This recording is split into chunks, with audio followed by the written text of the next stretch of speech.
The Pacific Ocean, 1942. A Japanese submarine drifts silently beneath the waves, the smell of diesel and sweat thick in the air. Through the periscope, a convoy moves across the horizon. Fat, slow American cargo ships, black smoke trailing into the dawn. The order comes softly. Torpedoes away. Moments later, the ocean erupts. Fire blooms across the surface as two ships vanish into flame and foam. The crew erupts in quiet satisfaction. Another victory, another step in starving the American war machine. The captain notes the tonnage sunk in his logbook and turns toward home. But as dusk falls days later, the lookout freezes. Shapes appear again on the same horizon. Familiar silhouettes, the same clumsy hulls, the same towering cranes. The impossible. Ships identical to the ones destroyed now glide calmly across the waves. Confusion spreads through the submarine. How could they return so soon? Above the endless Pacific, the illusion of Japanese dominance begins to crack. Because what they were sinking wasn't a fleet, it was a tide. A tide built in American shipyards, rolling faster than steel could rust or sink. The Liberty ships had arrived, and with them, the Pacific War would never be the same again. By the summer of 1942, the Pacific had become an empire of hunger and steel. Japan's war machine stretched across thousands of miles, from the Aleutians to the jungles of Burma, from the Philippines to the coral atolls of Micronesia. The rising sun flew over territories rich in oil, tin, and rubber, but every victory came at a cost Japan could barely sustain. Its fleet consumed vast quantities of fuel and manpower, and every ship lost was nearly impossible to replace. For the Allies, the situation was equally dire. The Pacific was vast and unimaginably so. Every island captured by Japan meant longer supply lines for the United States and Britain. Every convoy that crossed the ocean carried not just ammunition and food, but the lifeline of the Allied advance. Yet Japan's submarines and surface raiders hunted them relentlessly. Between January and August 1942, Japanese subs sank more than 1 million tons of Allied shipping. Merchant sailors called the Pacific the graveyard of steel. In Washington, the crisis was clear.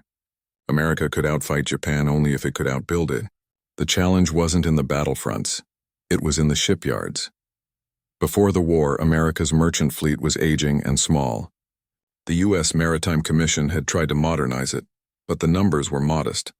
Only a few hundred new cargo ships in a decade.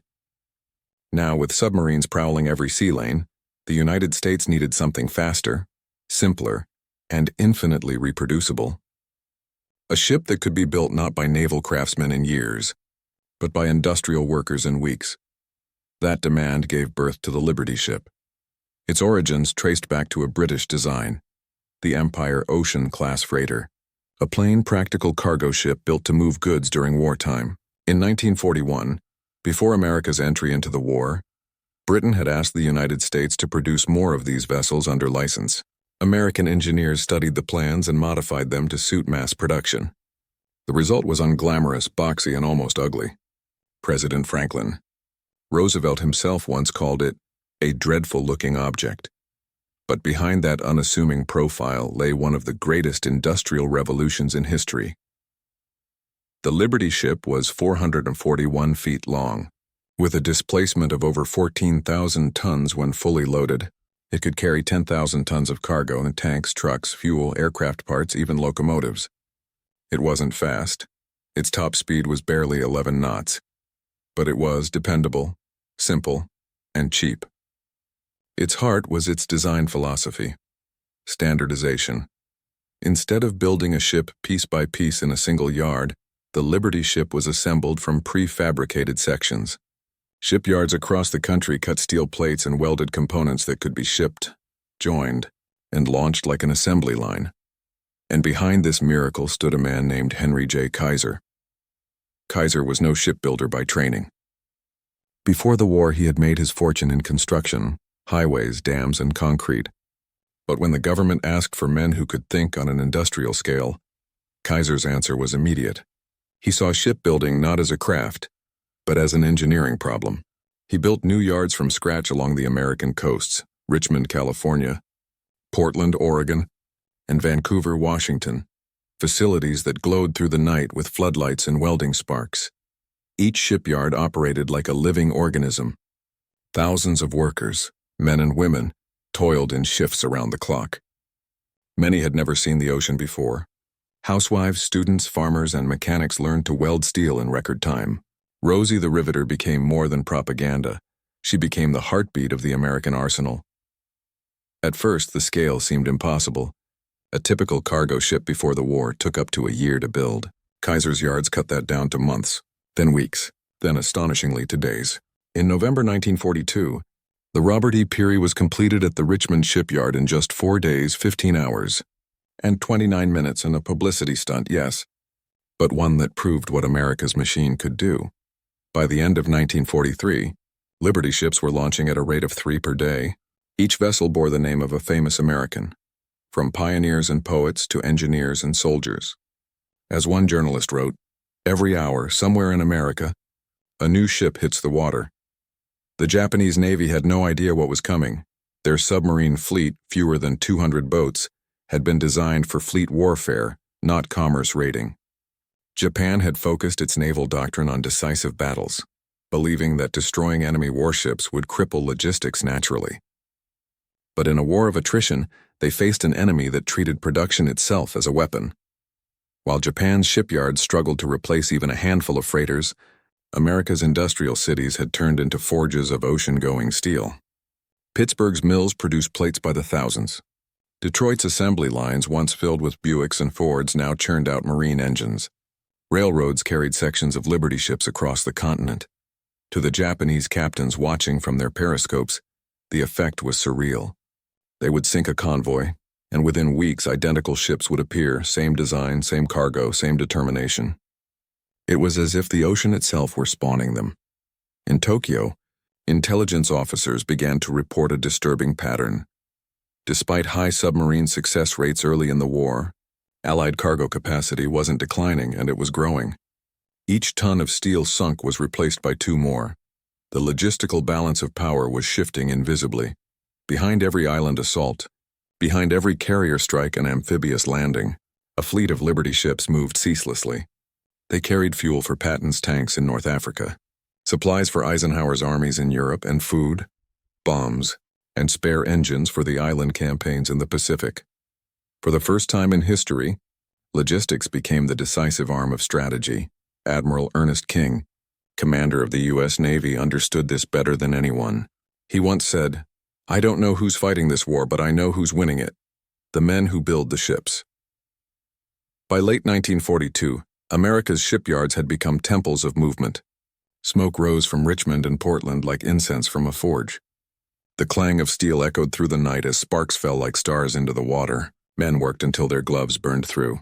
Women welded until the sun rose over the cranes.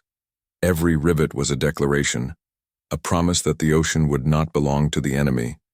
And for every ship that slipped beneath the Pacific waves, 2 more would take its place. The Japanese had waged war through the sword. America had answered with the hammer. What Japan's captains were witnessing was not a miracle. It was mathematics, the power of industry multiplied by will. And soon, this tidal wave of steel would do more than feed the Allied war effort. It would overwhelm it, turning logistics into strategy and production into victory, because the Liberty ship wasn't just keeping the war alive. It was redefining what it meant to fight one. While most of the world measured the war in battles and blood, America measured it in tonnage. Every bolt, every rivet, every welded seam carried the weight of a nation's resolve. In the shipyards that lined the coasts, the Liberty ship became more than a vessel. It became a symbol of defiance. Day and night, the clang of hammers echoed through the steel frames like a heartbeat. The smell of oil, salt, and hot metal filled the air. Women in overalls bent over welding torches, their faces masked in sparks. Men, their hands blackened with soot, hauled chains across scaffolds slick with rain. Children collected scrap metal for the war effort, while old mechanics trained teenagers who had never before touched a wrench. The Liberty ship wasn't built by sailors. It was built by America itself. Henry Kaiser's vision was more than mechanical. It was social. His shipyards became laboratories for efficiency, where engineers applied lessons from Detroit's assembly lines to the ocean. He divided construction into modular units, prefabricated hulls, pre-assembled engine rooms, standardized fittings. Instead of one team building a ship from keel to mast, hundreds worked simultaneously on identical sections, which were later welded together like puzzle pieces. Welding, that single innovation, transformed the process. Traditional riveted ships took longer and required more skilled labor. Welding reduced weight, saved time, and eliminated leaks. It was risky. Some early Liberty ships cracked under stress, but engineers refined the process, adding reinforcements and new steel alloys. Soon the system worked flawlessly. The speed was staggering. Before the war, shipbuilding had been a craft. Now it was an industry. At its peak, Kaiser's Richmond shipyard alone employed more than 90,000 workers. Across the nation, 18 shipyards were producing Liberty ships in synchronized rhythm, one launched every 8 hours. A ship would slide into the water, flags fluttering, while another keel was already being laid on the same slipway. From California to Maine, rivers of steel flowed toward the sea. But this wasn't only a story of technology, it was a story of people. For many of the workers, this was their first glimpse of collective purpose. African American welders, women engineers, Native American riggers, and immigrants from Italy, Mexico, and Eastern Europe worked side by side. In a time when segregation still divided much of American life, the shipyards became accidental laboratories of integration. They weren't perfect, discrimination lingered, but the pressure of war forced collaboration where politics had failed. Every worker understood the stakes. Each Liberty ship launched meant more food for soldiers on Guadalcanal, more fuel for the tanks in North Africa, more bombs for the B-17s flying over Europe. They knew names like Bismarck Sea, Midway, and Stalingrad, not as headlines but as destinations their ships would touch indirectly. The workers called them their boys, the sailors who depended on them. Across the Pacific, Japanese intelligence began intercepting Allied radio messages about massive convoys and resupply missions. Commanders grew uneasy. Submarine reports confirmed what seemed impossible. The enemy's logistics were not diminishing despite constant attacks. By 1943, Japanese submarines were sinking Allied freighters at a rate of nearly 20 per month. Yet the total number of available ships kept rising. Every sunken vessel was replaced almost instantly. What Japan couldn't comprehend was the scale of industrial momentum that had been unleashed across the Pacific. For Japan, shipbuilding was still an art form, precise, deliberate, rooted in craftsmanship. For America, it had become arithmetic, and that difference was fatal. Japanese captains recorded haunting notes in their war diaries. One wrote, "It is as if the Americans have an ocean factory. Each time we destroy one, 2 more appear. Their ocean grows thicker, ours emptier." The contrast between the two nations' production was staggering. Between 1941 and 1945, Japan built fewer than 2,000 merchant ships of all sizes. The United States built over 5,500 Liberty ships alone, plus nearly 1,500 Victory ships, tankers, and specialized transports. By mid-1943, entire convoys of Liberty ships stretched from Hawaii to New Caledonia, delivering supplies for island campaigns that had not even begun yet. They carried bulldozers to carve airstrips, lumber for barracks, and barrels of aviation fuel for the coming offensives. The Pacific wasn't just an ocean anymore. It was a highway. Every Liberty ship had a soul. Their names echoed history: Patrick Henry, John Adams, Nathan Hale, Frederick Douglass, Booker T. Washington. Each launch was a public ceremony. Families gathered to see their namesake slide into the sea, knowing it might never return, but they launched it anyway. The ships were plain, unarmed at first, painted dull gray. Later, they were fitted with light guns and anti-aircraft weapons. Many were manned by civilian crews under the U.S. Merchant Marine, men who faced torpedoes and storms with no promise of recognition. Their casualty rate was among the highest of the war. Nearly 1 in 20 never came home. Still, they sailed. In 1943, the Battle of the Atlantic reached its deadliest phase. German U-boats were sinking Allied ships faster than they could be replaced, until the Liberty ship production hit full stride. In a single year, the United States launched more ships than the entire Axis fleet combined. The Atlantic convoys stabilized. Supplies flowed again to Britain, the Soviet Union, and the Pacific. Japan had studied Germany's naval warfare closely. But unlike the Atlantic, the Pacific was too vast to be controlled by submarines alone. Each Japanese sub could only patrol a fraction of the ocean. Their intelligence was limited. Their resources dwindled. They began focusing on choke points: the Coral Sea, the approaches to Australia, the island chains leading to the Solomons. But no matter how many torpedoes they fired, the ships kept coming. Meanwhile, American engineers continued to improve efficiency. In late 1943, the Liberty ship's successor, the Victory ship, was introduced. It was faster, longer, and more durable, but by then the Liberty had already achieved its mythic status. What truly terrified Japanese observers wasn't just the ships, it was what they represented. Every Liberty ship was a floating declaration of industrial war. It said, "You can destroy, but we can rebuild faster." It was the physical embodiment of an idea that frightened totalitarian powers everywhere, that democracy, when mobilized, could outproduce dictatorship. In Japanese naval headquarters, frustration turned to disbelief. Commanders reported that sinkings no longer had measurable effect. American logistics had achieved what military theorists once thought impossible: redundancy at scale.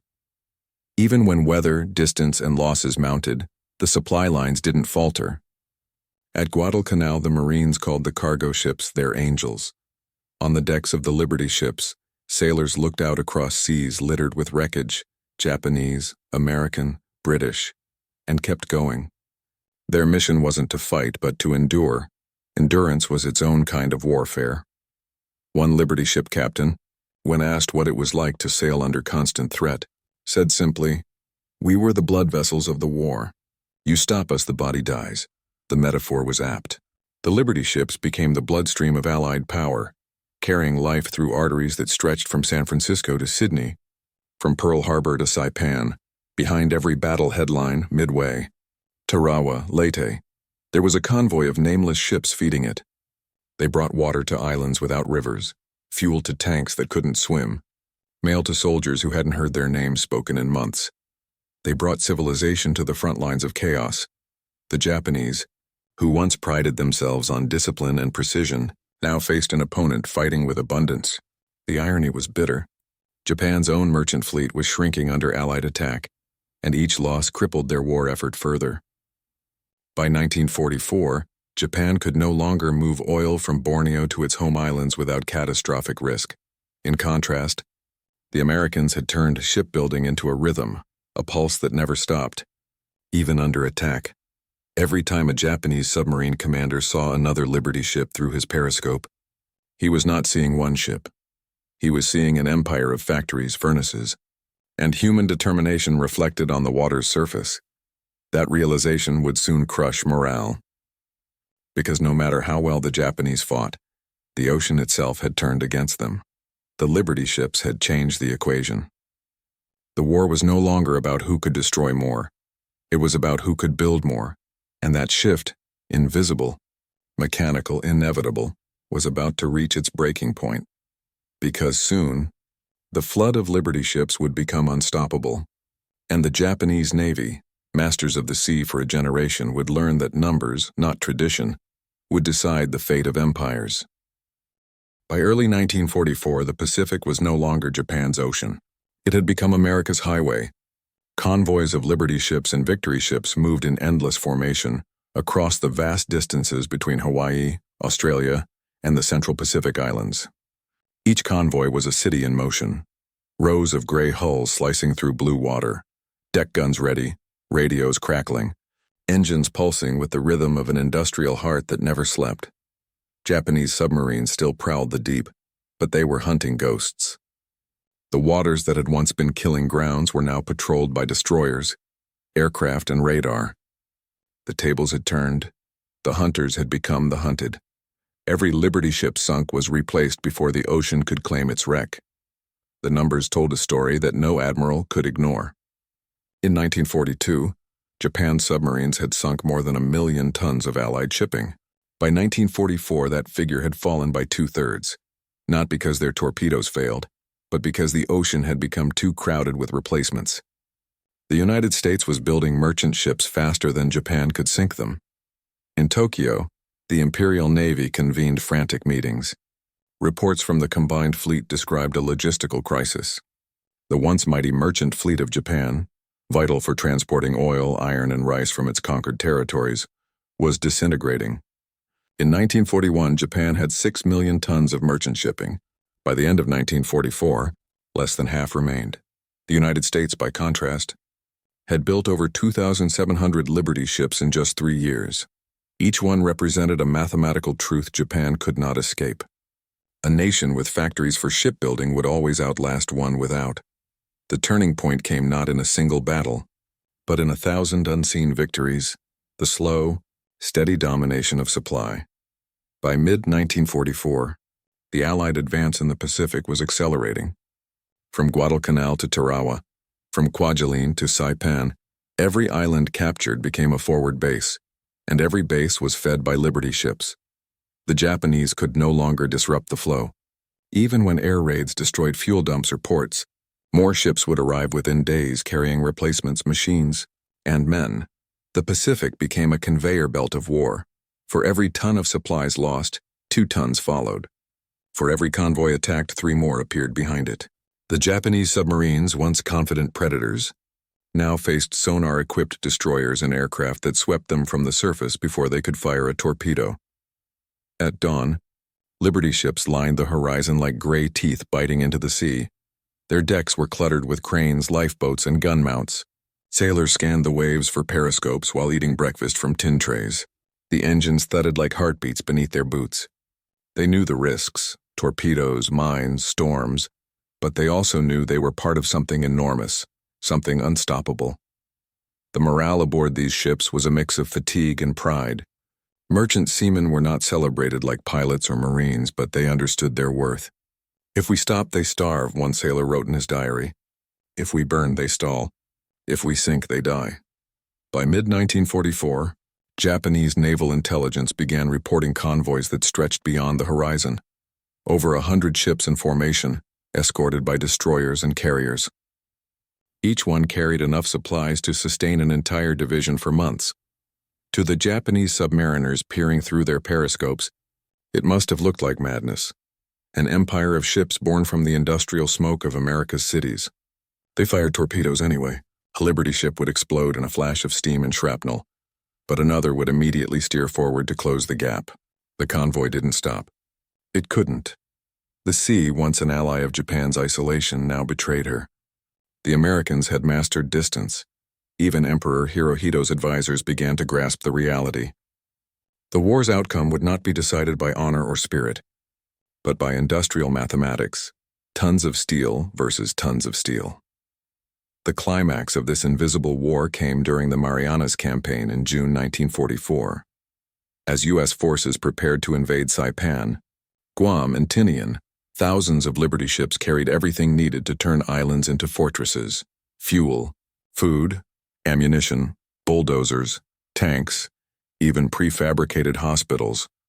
Japanese submarines launched desperate attacks against the convoys, but their numbers were too few, their technology too outdated. The Americans had sonar, radar, and aircraft escorts. Every submarine sunk meant one less threat to the thousands of merchant ships that followed. By the time U.S. Marines landed on Saipan, the logistical machinery was operating with terrifying precision. Each beachhead was supplied within hours. Each tank had fuel. Each division had food and ammunition. Liberty ships anchored offshore, offloading supplies around the clock under Japanese artillery fire. The ocean had become a warehouse.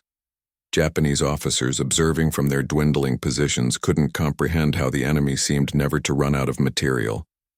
In diaries recovered after the war, some wrote bitterly, "Their ships are like locusts. When we destroy one, 10 more come." It is useless. Meanwhile, Japan's own merchant fleet was being annihilated. American submarines flying the Stars and Stripes now hunted Japanese convoys in reverse. Between January and August 1944, U.S. submarines sank more than half of Japan's remaining merchant tonnage. Tankers carrying vital oil from the Dutch East Indies never reached Japan. Factories in Nagoya and Yokosuka went silent for lack of fuel. The Liberty ships had done their work, indirectly but decisively. By sustaining the American advance, they had turned logistics into a weapon. At the Battle of Leyte Gulf in October 1944, the largest naval battle in history, that weapon reached its peak. While carrier aircraft and battleships clashed across the Philippine Sea, hundreds of Liberty ships carried reinforcements and supplies to the invasion beaches. Japanese forces, deprived of fuel and unable to sustain their fleet, fought with desperation. Many ships ran out of oil mid-battle. Others could not even leave harbor. When the battle ended, Japan's naval power was broken. The war had turned from an empire of conquest into a struggle for survival. The Liberty ships didn't fire guns or drop bombs, but their steady flow of supplies made every American victory possible. They were the invisible army behind every advance. For every Marine who charged a beach, for every pilot who took off from a coral airstrip, a Liberty ship had carried the fuel, food, and ammunition that made it possible. They were floating veins of strategy, and they never stopped pulsing. By 1945, Japan was isolated. Starvation loomed. Its ports were blocked, its ships sunk, its factories silent.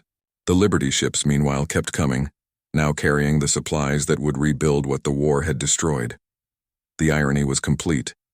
The same ships that had overwhelmed Japan's empire with steel in abundance would later deliver food to its starving people after surrender. The turning point wasn't a single explosion or a single battle. It was the realization that the United States had transformed production into warfare itself. The Liberty ship had become more than a vessel. It was a symbol of inevitability, and for the Japanese captains who once laughed at the ugly ducklings of the American fleet, the laughter had long since faded, because they finally understood that they were not fighting ships. They were fighting a nation that had learned how to forge oceans from steel.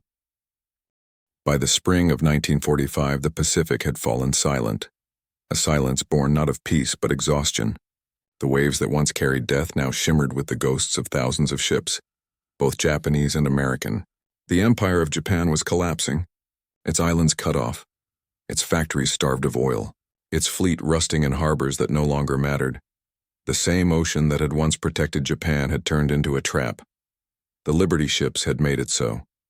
Their gray silhouettes filled every harbor, their decks stacked with crates of fuel, ammunition, and food. They had turned the Pacific from an expanse of isolation into a supply chain of inevitability. Every invasion that crushed Japan's empire, from the Gilberts to the Philippines, from Iwo Jima to Okinawa, was made possible by those ships. The soldiers on the beaches, the tanks that rolled inland, the planes that took off from captured airstrips, all of them were extensions of that logistical machine. By 1945, the U.S. Merchant Marine had delivered more than 200 million tons of war cargo. Half of it had traveled aboard Liberty ships. For every ton of supplies that reached the front, thousands of unseen workers had made it happen. Welders, crane operators, dock hands, radio clerks, and naval architects. Their war was not fought with rifles, but with rivets and steel plates. Japan's defeat was not just military, it was systemic. The collapse of an empire unable to match the scale of industrialized warfare. At its peak, Japan had imported 90% of its oil and half its iron ore. Once the American submarine campaign severed those routes, the empire's economy imploded. Factories shut down, aircraft grounded for lack of fuel. The Imperial Navy, once proud and invincible, became a fleet of floating ruins.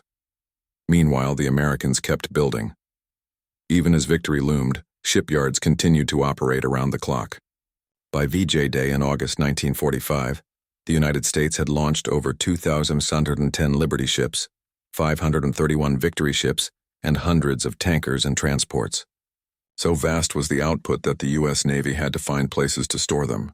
In rivers and bays across the nation, entire fleets of unused ships sat idle, their decks rusting under the post-war sun. The Liberty ship had won the war, and now it had built too many. Yet their work wasn't finished.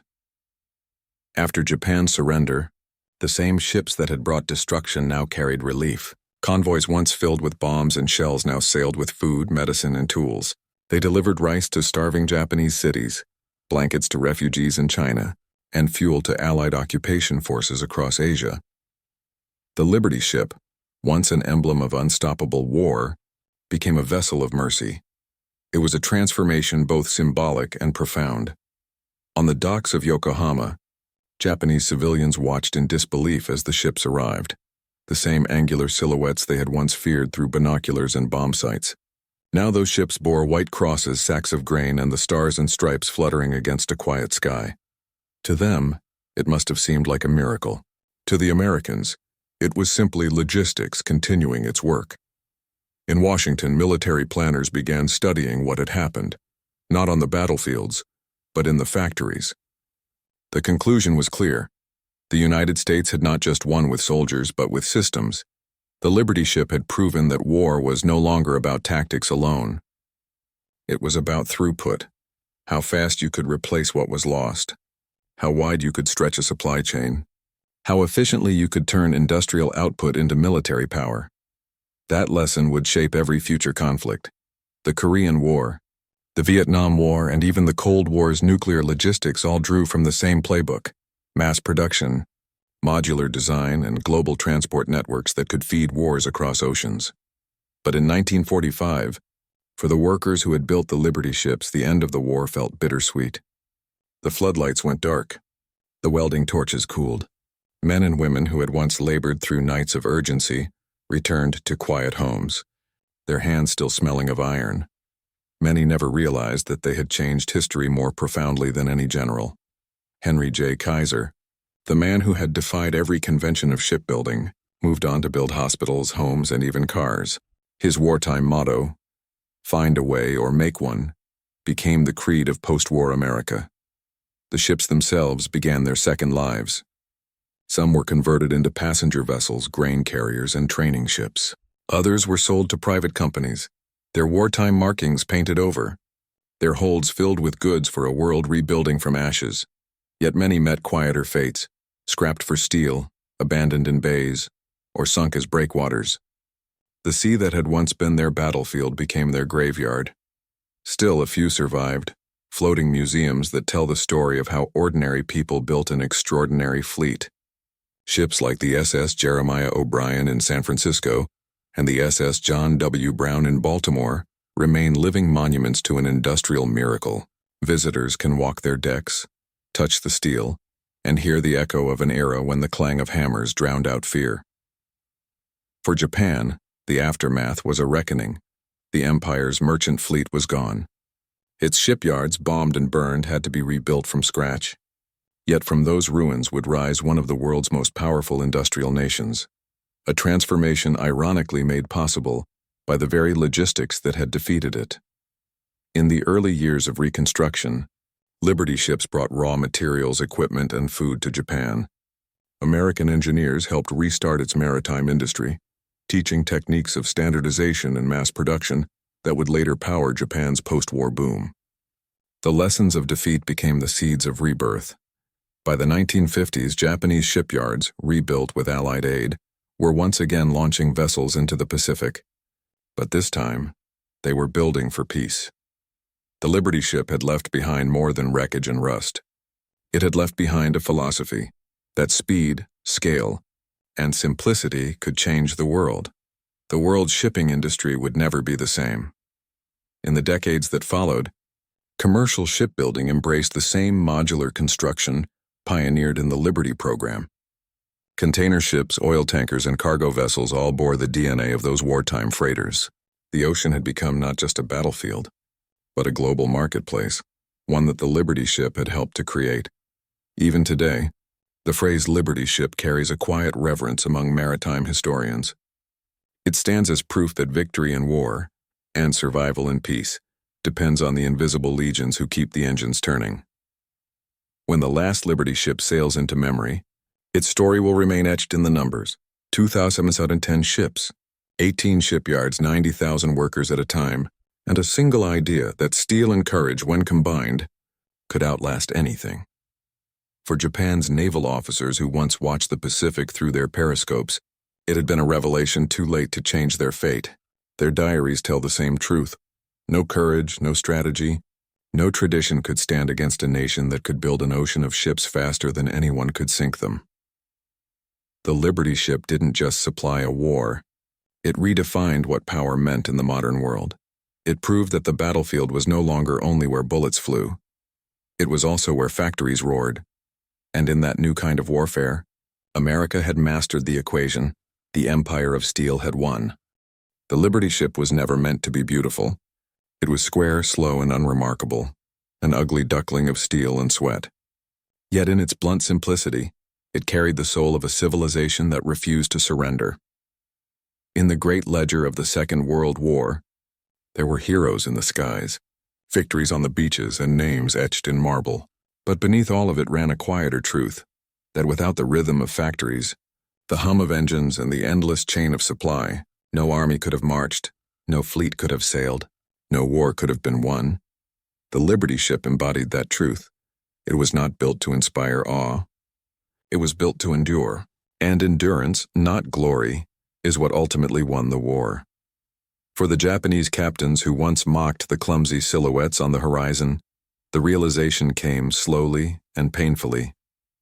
They had believed in the supremacy of tactics, of spirit, of courage, but the Liberty ship revealed a new kind of warfare, one waged with mathematics, machines, and the patience of millions of unseen hands. War had entered the industrial age completely, and the Liberty ship was its symbol. Each of those vessels carried not just cargo, but conviction in that democracy could outbuild tyranny, that collective effort could outlast conquest. In the black and white photographs that remain, they sit in harbors under gray skies, silent, weathered, and ordinary. But those hulls once formed the veins through which victory flowed. Every soldier fed, every tank fueled, every plane supplied, all of it traced back to those steel giants and the workers who built them. Time has rusted their decks, but not their legacy. They remind us that the strength of a nation is not found only in its armies, but in its ability to build, repair, and persist, to turn adversity into motion, and motion into triumph. The Liberty ship was America's answer to despair. It turned loss into renewal, distance into connection, and war into an act of endurance. And though most of them have long since vanished beneath the waves, their story still rises, a monument not of marble or bronze, but of steel, labor, and unbroken will. In the quiet aftermath of war, they left behind a message that still echoes today. The greatest power of all is not destruction, but the ability to rebuild, again and again, no matter how many times the world burns.